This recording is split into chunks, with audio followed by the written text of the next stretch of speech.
non-car people annoy me.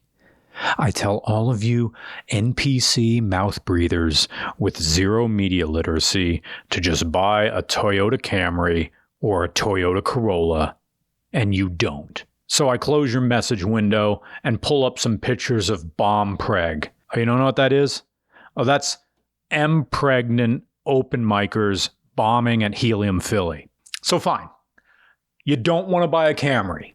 Here is a 2025 Honda Civic Hybrid. It feels a little different than the equivalent Corolla, and you're going to like it. See, the seats are slightly firmer, which will make your cortada slurping mouth go all Cheerio shape. Ooh, you're an enthusiast now. Go tell your private equity parents you're sponsored by Mugen and Cobb. Oh yeah, you got direction in your life now. Finally, you 6th year senior. This is an 11th generation Civic. EHEV, whatever. It's a hybrid. It's got a 2-liter LFA1 with direct injection combined with 2 electric motors, and altogether it makes 212 horsepower and 232 pound-feet of torque. Today's episode of Regular Car Reviews is sponsored by Factor. Knives. Needs more knives. I think I've ventilated it enough. Factor are fresh, never frozen meals. Don't call them TV dinners. They're not. They're way better than that. And they keep telling me to put them in for 2 minutes, but I'm putting them in for 3 because I'm fancy. They're fresh, never frozen meals that help you meet your nutrition goals. For me, honestly, it's about portion control. All the friends I'm hanging out with here in Philly, I'm licking the knife. They go out to eat a lot and I've gained 10 pounds. So I gotta cut back, but I'm not worried. Use code REGULARFB50. That's regular FB50. FB stands for free breakfast. Angle this camera a little better. Because Factor likes regular cars so much, thank you for sticking with us. Factor is offering you free breakfast for a year. They make these little, they call them egg bites, but they're almost like contained little bacon, egg, and cheese biscuits. Hot. So you can skip going to the Pennsylvania Embassy for breakfast. Oh, you'll have it fresh right at home. And with my code REGULARFB50, you'll also get 50% off your first box, plus free breakfast for a year. And if you want to just get the regular Factor meals, that's cool too. They got Protein Plus, Calorie Smart, vegetable and vegan options. Vegetarian and vegan options. And a line of premium meals as well, including steak. I wouldn't have thought they would have found a way to make steak work in a microwave, but it totally does. Oh, right now I'm just having a bacon chicken breast with really tangy green beans. I love it. Go to factor75.com and use my code REGULARFB50 to get 50% off your first box and free breakfast for a year. How cool is that? That's approaching, but not close to, Honda's performance Honda Accord V6 Hybrid. Now, this was back in 2007, and that thing made 253 horsepower and 232 pound-feet of torque. So if you want a fast, cheap hybrid, just go buy the V6 Honda Accord Hybrid. But if you want a hybrid that gets 50 miles a gallon highway and isn't a Toyota Prius, because proud Americans feel that they have to hate Priuses like they hate anything colored pink or any dish that involves avocados. So buy the Civic Hybrid. Get a plastic razor blade, pry off the hybrid badge, go to a hardware store, buy a can of denatured alcohol, make a dad joke about, vodka's not strong enough, am I right?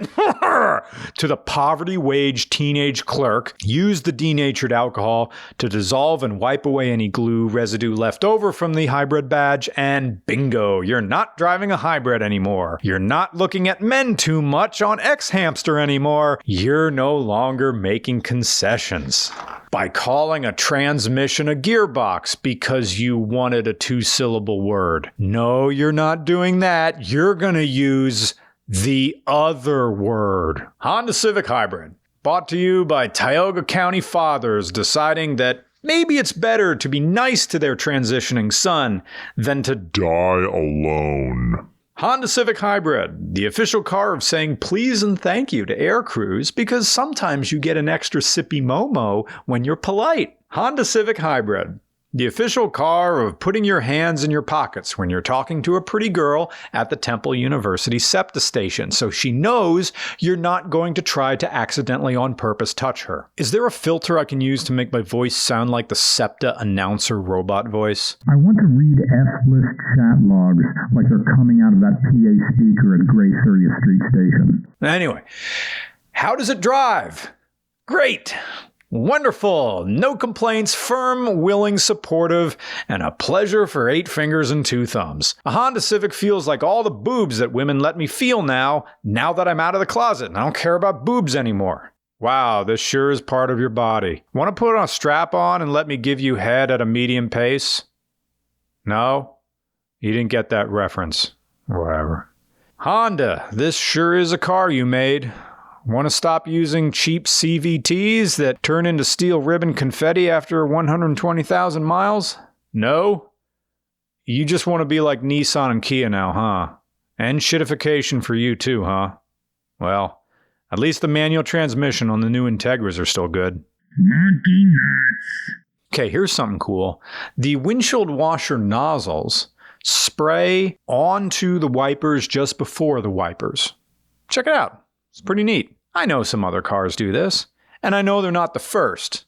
But I want to point this out because Dodge tried to do this back with the Eagle Vision TSI and Chrysler Concorde in the 90s. Yeah, they did that.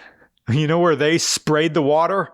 After the wiper blade. I'll never forget it. The wiper went first and the water came after. That way, all the dust and the dirt and the pollen and the bug guts get ground into the glass first, and then it wiped it clean on the way out. It's so dumb. I mean, I still think the best way to wipe a windshield is to have one of the cars where the washer nozzles are independent of the wipers completely. Like when you pull the washer, it just sprays. It just sprays. The wipers don't go. It just sprays. So you can have a deluge of water going onto the windshield. It's great. You soak it down, then you wipe. No streaks, no burn-in. But even better than that is just using car wax on your windshield. You can do that. Go try it. It's cheaper than Rain-X. Just clean your windshield really good with soap and water. Just use Windex. And then just come out there with the hard paste, just turtle wax. And just wax your windshield. It's like 80% of what Rain-X does. Here, look, I'm doing it to the giveaway NA Miata. This is a quick plug. We're still giving this thing away. The giveaway is still going on. 1997 Mazda Miata MX-5 M-Edition. Bigger wheels and tires and flying Miata suspension. The thing's great. The thing's good. And enter this giveaway. Go to fanathem.com/regular cars, buy some limited edition merch, and someone's going to win this car. Deadline is in November. The date's right there on the screen. Entering these giveaways is how you really support regular car reviews and help us to get out there and film great content. Honda Civic Hybrid. It's VTEC on a juice cleanse. I know I talked about how Honda is making transmissions now that turn into ribbon confetti. This isn't that CV we're talking about. It's Honda's EVT, Echo Victor Tango, which is basically an electric variable transmission, but the difference is it avoids that belt and pulley system in favor of a set of planetary gears that work with the electric motor to control power delivery between the two motors. It's similar to Toyota's hybrid synergy system, and honestly, when you drive this, it feels like it. This car drives so well, I thought I was driving a Toyota. The owner, Jake, initially bought this because his old Golf GTI got lousy gas mileage and it didn't have a usable back seat. He also occasionally works in Manhattan, which he commutes to from Brooklyn, and people outside the Northeast, you have to realize how harrowing a commute that is and how teeth-crunching it is. So he needed something that could be a good commuter car and be comfortable and get good gas mileage, but still be nimble enough to maneuver through the 5 boroughs. While the Civic remains generally affordable, even as car prices climb higher across the board, this is the sport touring trim of the hybrid model. It's around $32,000 to $34,000. This is the most you can pay for a Civic that isn't a Type R. For that money, you think you would get rear chargers, rear USB chargers for the rear seats, but you don't. You don't even get vents back there. Hey, you don't even get heated seats in the front. Apparently Canada does. You guys get it. Not the Yanks. And the storage space back here isn't great, although I would never recommend buying a Civic with the expectation that you're going to have a lot of room. This is comfortable, but wouldn't call it spacious. It's dynamic, but I wouldn't call it revolutionary. And it's modern, but I wouldn't call it advanced. Case in point, why are there fake shifts in sport mode? Look, I get it. People need the placebo of the familiar. God, I hate fake shifts. This is a hybrid that fake shifts. Come on. Is it the only way you can get the holdouts to accept that it isn't 1997 anymore? But the fake shifts in this Honda Civic Hybrid are so overdramatic, it feels like automotive theater. It sucks. It actively takes you out of the experience because it's drawing your attention to the artifice of it all. And this extends to the instrument cluster. We don't get a tachometer, just stuff like power flow indicators to tell us if we're using electricity or gas. And does anybody care about those animations anymore? It's a hybrid. We know either these electric motors are running or they're not. It just feels like wasted code, pointless pixels that remind you that you're paying more to get less than you had before. You don't even get a spare tire, just an inflator, a funnel, and fix a flat. What's going on here, Honda? The build quality also has had some issues now. Jake has only had this car for 500 miles, and the right front strut is already leaking. It feels like Honda took 2 steps forward and then decided to moonwalk. And yet, even taking that all into consideration, the Honda Civic Hybrid is still better than it has any business being. Honda Civic Hybrid Sport Touring, the anti-clout demon. We live in the attention economy. And we're very aware of that being YouTubers. The only thing that matters now is being noticed. Good or bad, if people are paying attention, you're winning, right? But the Honda Civic Hybrid isn't the type of car you get to win social media. Every car meet has a main character. And in a Honda Civic Hybrid, you can rest assured that'll never be you. Because this is simply better than a car that needs that kind of attention. This isn't the clumsy, bitchless swagger of a diesel rolling coal, and it's not the empty checkout line virtue signaling of a third-gen Toyota Prius. This is a grown-up car for responsible enjoyment. The Honda Civic Hybrid is the type of car you get when you're in clout rehab. You've gotten away from your Slam WRXs and your stanced E92s and your Dodge Challengers with the anime wraps. And you've decided that what you need is a fuel sipper that tells the world you own the lease to a standing structure. Maybe you won't get the Toyota Corolla. Maybe you won't get a Toyota Camry. Okay, fine. But the Honda Civic Hybrid is better than the car you were thinking of getting. This Civic actually feels like a car for the cultural moment. People aren't going to like hearing this, but the Honda Civic is a generational icon. It's the shopping mall in your hometown that has been relevant for every single teenager of every age and every decade.